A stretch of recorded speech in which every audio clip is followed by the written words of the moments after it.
Everyone, Ro from Ro's Kitchen. Well, tonight we're going to do it. We're going to make bacon out of eggplant, and we're going to cut that eggplant nice and thin using a mandolin, and then we're going to make our marinade, and we're going to make some bacon. And from what I understand, it tastes just like bacon. Now, I haven't made this particular recipe before, but it looks outrageous, so I can't wait to try it.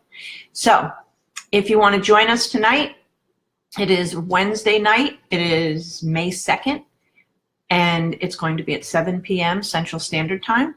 And if you'd like the recipe, sign up for my newsletter before, I'd say before 4 o'clock Central Standard Time, because I will mail it out again. And the only way to get it is to be on the newsletter. On the newsletter, you can go to my website at greenkitchenwithro.com, and there you'll sign up for the newsletter.